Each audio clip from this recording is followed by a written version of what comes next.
A little bit about growing up in Ann Arbor and around Ann Arbor. Well, it was Stockbridge, and I was from Ann Arbor area, and then I moved out to Stockbridge. My parents got divorced. That kind of long story.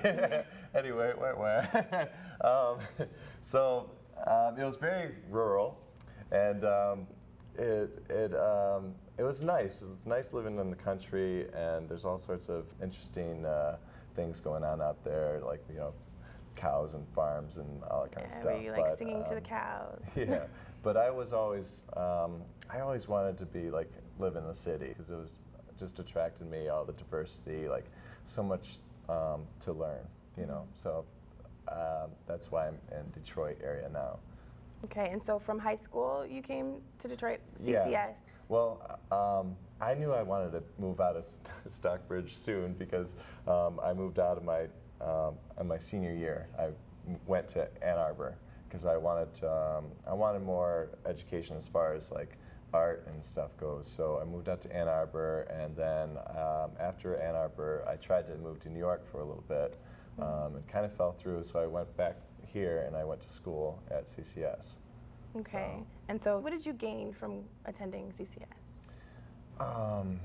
They teach you so much about the fundamentals of art, and I think it applies to a lot of aspects as far as like even film and a lot of culture and everything. So the fundamentals, like the building blocks of design and composition and all that kind of stuff, were so important, and I definitely value that for sure. So I got that definitely from CCS. Awesome. And then just being in the heart of Detroit, I know Right. that definitely helped too. So did you kind of bring all that into your music, do you think?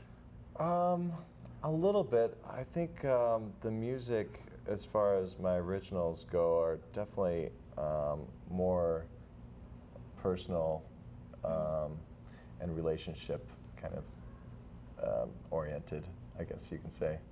Yeah. But I try to pull different aspects of where I've grown up, or things that I've experienced, or music that I've heard into it. So it's all a big collaboration, I guess. Yeah, and you're talking about relationships. I mean, you're definitely what some would think is a crooner and the ladies' man. So is there any person in particular maybe that you kind of, when you're writing your originals or when you're thinking of a song to do on YouTube?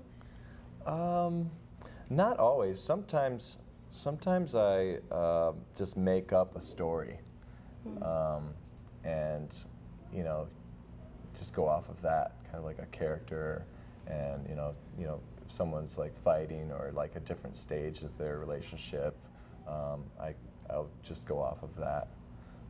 Sometimes it's personal, but sometimes that person doesn't want you to sing about their personal stuff, so yeah. Like, no, it's not about you. Not So really. it's not exactly about the relationship. Okay. And you pretty much stick to a certain genre of music, the jazz, and pulling inspiration from Dean Martin and things like that. Why do you think you relate so much to that genre? The crooner to me symbolizes an iconic man, I guess, the gentleman, and I guess like, I don't know, I always looked up to the crooners. Like, they're just suave, and they're just the ladies' man, and they know what the right things to say, they know how to perform, and they're just that sense of cool, and it's always been alluring to me. So I think that's something that I try to emulate or try to be. Yeah, I think you do a really good job at it. When did you like first fall in love, I guess, with the crooner thing, and when you realized like, I want to do that? In high school. In high school, I was cleaning up. I was cleaning up in my friend's house where I had a roommate, and I spilled some CDs over, and I picked up Harry Connick Jr.'s Red Light, Blue Light CD off the floor, and I picked it up and I put it in the CD player, and I just fell in love with the style and the music and the whole vibe of it. Yeah, and the rest was history. Yeah, and the rest was history. So yeah. Yeah, and so you're also a painter. What are you working on right now? I'm working on a series. Well, let me backtrack a little bit.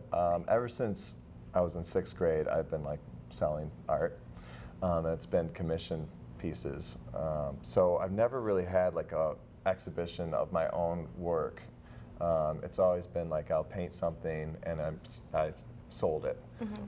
So for the past like year and a half, I've been working on this series called Doll Face, and it's a commentary of, I guess, beauty in today's media and like plastic surgery, and so they're 6 feet tall by 4 feet wide, and they're of 3 different people, like 3 different features, like eyes, nose, and lips, and the proportions are messed with because as humans we're attracted to youth, and what is youthful is like big lips, small nose, big eyes, and so the proportions are messed with. They're of 3 different celebrities each, because you know we idealize our beauty, and so the celebrities are kind of like something to pull that from, and there are all those different.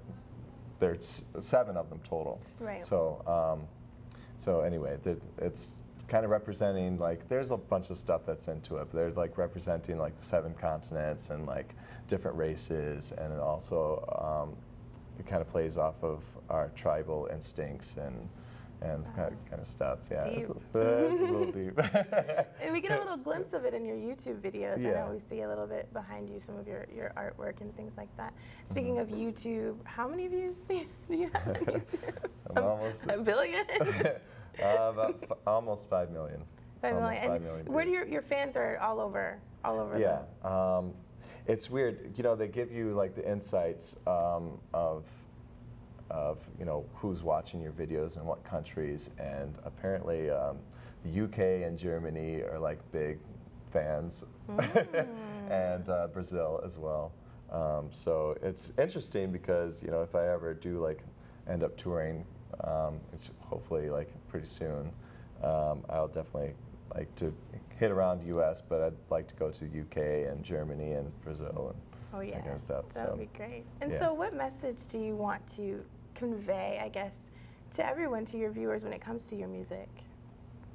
What message? Right now it's kind of simple. I'd like to delve into some social topics at some point, you know, as far as what we're doing to the planet. You know, it's kind of a big topic for me. Like, I really think that we should take care of our home, and so I'd like to get into that. And then also, you know, if I ever did make it big, I'd like to do something similar to like Bono or someone, and you know, help with research of cancer and, you know, some epidemics that are ailing us. Wow. Yeah. You're just like the perfect package. You are, and we get to see you perform, which is something I'm great. We get to see you perform before you make it famous, right? Coming up on MetroArts, Ben Sharkey's going to sing with us, so don't go anywhere. You're watching MetroArts. No one should have to